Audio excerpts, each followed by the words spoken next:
We'll start in Grass Lake, where a small group has dedicated themselves to preserving Michigan's military heritage. Michiganders are a proud and patriotic bunch. Men and women from every corner of our state have stepped forward to serve their country when called.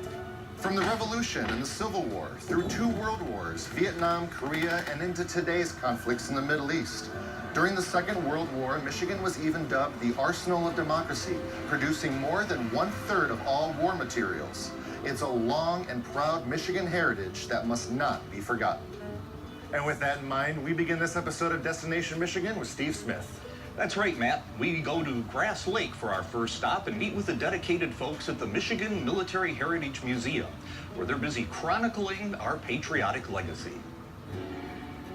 If you go to some of the other museums, what gets shown is limited. So it's going to be what they consider to be maybe the most important, or maybe based on a deed, or maybe based on more than just the overall historical context.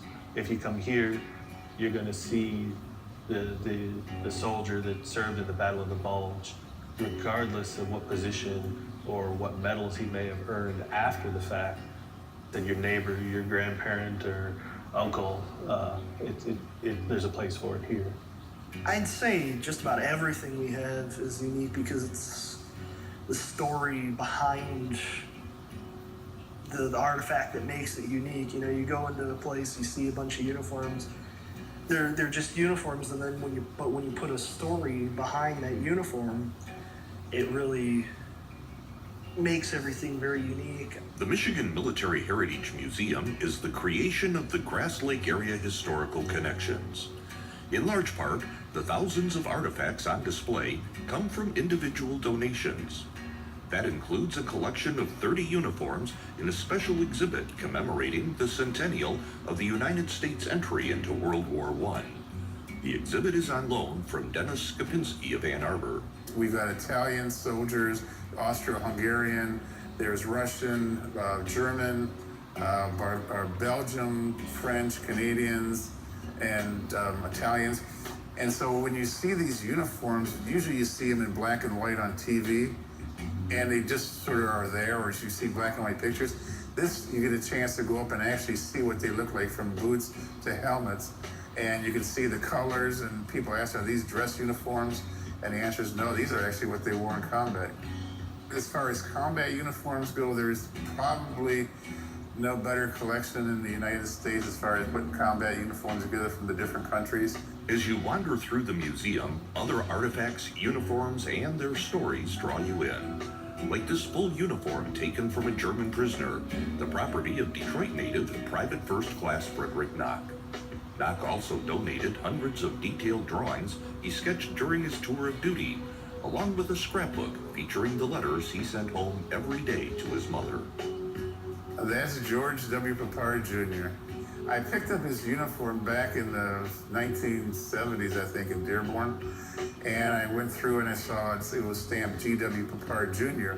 So I went to the local library and looked him up and saw that he was in the Marine Corps. So I sent him a letter and was asking him if, this was his stuff. And he sent a letter back, which is on display there, saying it was. And he also sent me a picture of himself, autographed. Michigan's military heritage surrounds you at every turn. The oldest artifact is this 1760-era British cannon, forgotten on the bottom of the Detroit River until the 1980s. When the British were in Detroit, they took these cannons out roughly around when the War of 1812 broke out. They were obsolete by that time.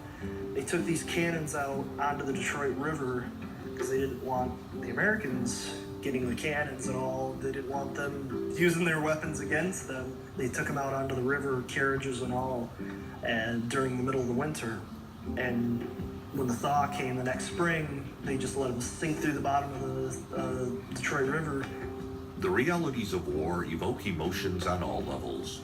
The stories told at the Michigan Military Heritage Museum are sure to ignite dormant memories brought to life through the individual humility and service of those Michiganders who put their lives on the line.